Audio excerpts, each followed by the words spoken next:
Magpapasalamat muna ako sa mga sumuporta sa amin, tapos kay Lord na nandyan lagi para sa amin. So, syempre masayang-masaya kami ngayon dahil pupunta kami ng US. Makikita ko na si Mickey Mouse. Bal, malaki yung lamang ninyo. Paano nyo ginawa? Anong sinabi sa inyo ni Coach Sunny ngayon papunta dito? Dahil alam mo, 6 game to, kailangan puputin nyo na.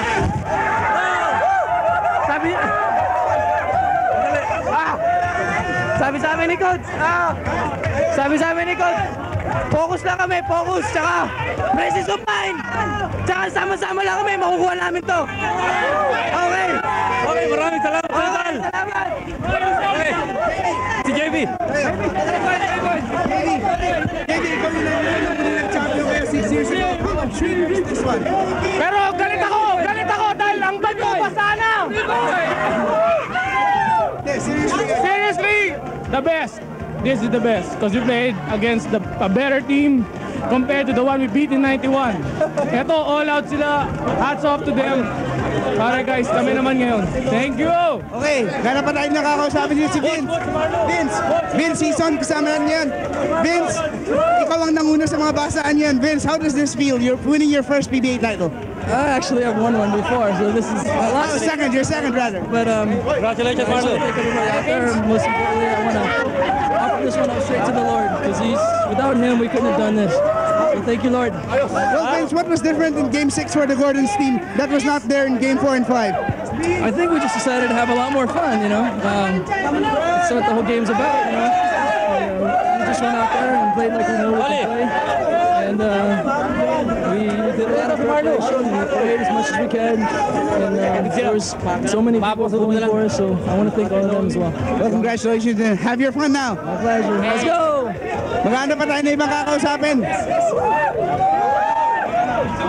Okay,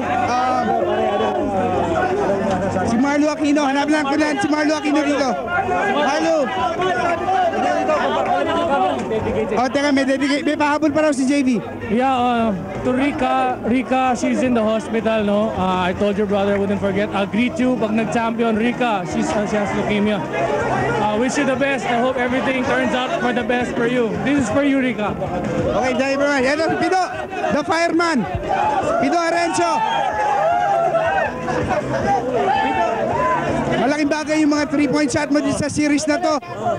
Palagay mo ba mas matamis ito sa lahat ng mga championship na nakuha mo dati? Oo, ito pinakamasarap. Naalay ko to para kay Fe, kay Jan, kay Gia, kay Jico, kay Janelle, sa daddy ko, Daddy Ben, mga Pizarro, tsaka Manuel family sa Pilar Bataan, si Perdi, si Parang Pete, si Parang George, sa Project 3, sa Project 6, Wisdom Street, Carmel 1, kay Father Cell, champion tayo. Tsaka sa lahat ng mga nakikinig, nanonood, kay Nonoy, lahat, maraming salamat. Mga Ascarate sa San Pablo, lahat, maraming salamat. Iloilo, Capiz, mga kabag-anak ko.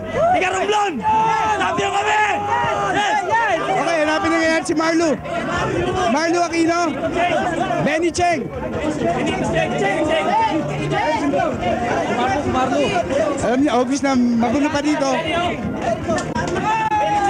Alam mo, tagal-tagal ko na sa PBA, ngayon lang ako napasa. Anyway, si Benny. Benny, buhati ka naman sa fans nyo. Maraming salamat sa support sa mga hinihintay player. Maraming salamat. At hinabati ko ang wife ko. Ay, tsaka baby ko, Ira. Sabi ni Gio. Okay. Benny. Oo. Napakaganda ng series to. Inasahan mo ba na ang Alaskan magpapahirap sa inyo ng ganito? Hindi, talagang nag-unite na kami. Nag-usap-usap kami. Sabi, kailangan namin kunin natin. Hindi. Wala pa. Kaya talagang pinaghirapan namin to. And thank you, Lord, for helping us, Lord. Okay, thank you very much. Congratulations. Yan, si Marlon nandito. Okay. Boch, ito si... Teka, baka pagawin natin ng pagkakataon. Dali. Bigyan ng paraan, si Marlo. Ito, si Marlo Aquino, binibigyan lang natin ng daan, ano? Dali, hindi lang makikita si Marlo. Marlon, ako masayang-masaya ngayon. Anong masasabi mo sa kampeonato niyo? Siyempre, masaya-masaya kami dahil unang-una sa wakas, nag-champion din kami. Oo. Ngayong gabing to, paano mo pinaghandaan tong larong to? Game number 6, alam nyo, hindi nyo paabot ng Martis to. Siyempre, nagpa-kondisyon kaming maigi para makuha na namin tong championship na to ngayong araw na to. Okay, Marlon, ano masasabi mo sa fans ninyo na sumuporta sa inyo all the way hanggang sa kampeonato? Siyempre, nagpapasalamat kami sa mga fans ng Gordos na sumuporta sa amin. Tsaka, kamusta ang Isko? Tsaka doon sa tatlong anak ko, kay Marla, Shelo, kay Matthew, tsaka kay Bayasyang. Kamusta wala kindinang? Isang salamat ng kindi Antisubeng, Uncle Peter na si Uncle Janeng. Saray Tagapangasinan, kamusta kayo namin ditan? Supat na lang tanong yan. Labit siya kayo namin. Okay, yan po si Marlon Aquino. Butch, sa'yo naman.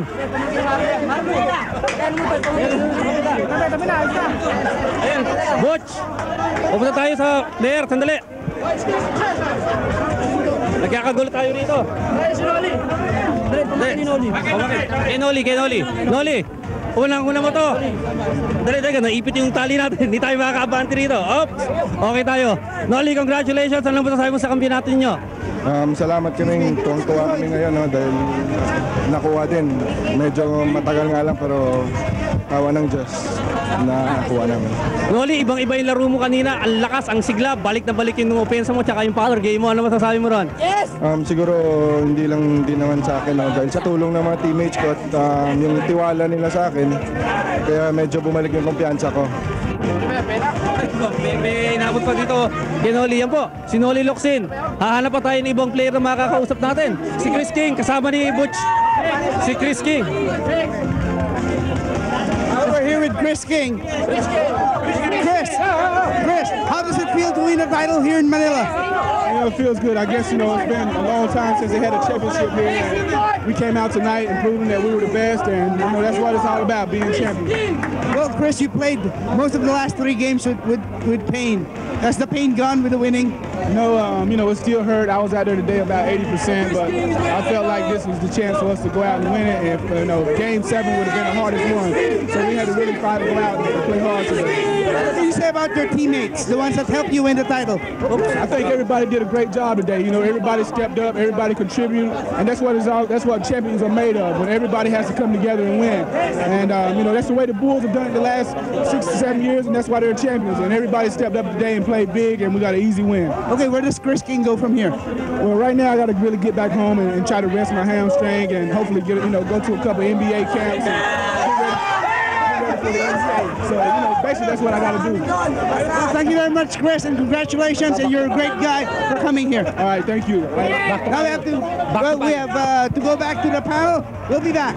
After about 6 years of waiting, the dream is finally a reality. Para sa Gordon's Gin, sila po ang kampiyon dito sa 1997 Commissioner's Cup, but not before they were given a big scare by Alaska Milk. Apart that, of course, Alaska winning big games in games 4 and 5, but falling short of expectations dito sa game number 6. But they still went down fighting. Only 2 Alaska players finished in double figures sa larong ito. Hawkins and Holland both scoring 18 points apiece. Abarientos po hindi nakascore ng second half.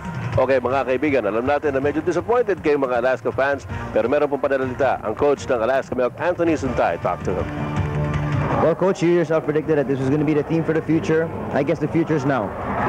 Well, yeah, obviously it is. It was just a matter of time before they won a championship. I'm just sorry it was against us. But they played a great series. They deserved it. They gone through some hard times in the third conference last year and the first conference this year, and they learned through those hard times, and they've come out and achieved it. And they deserved it. They wanted it more than we did, and from the very beginning. And we caught a couple of them.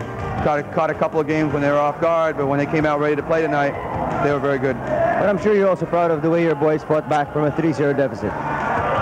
Yeah, I am. I'm sorry that we kind of let it go so easily tonight. They went on a fantastic roll there in the third quarter. We just couldn't stop them. We missed a couple of shots. They came down, hit threes, and it just mushroomed from there. And so it was really over right there in the middle of the third quarter. So where do you guys go from now? Well, we're going to try to take a little bit of time off. The next conference starts in about less than 2 weeks. So we got to be ready for that. Sean's coming in, and we'll say bye to Kevin, but we hope that we see Kevin again. And we'll go from there. But The nice thing about placing second, it's always great motivation for the next conference. Okay, thank you, Coach. Good job. Thank you.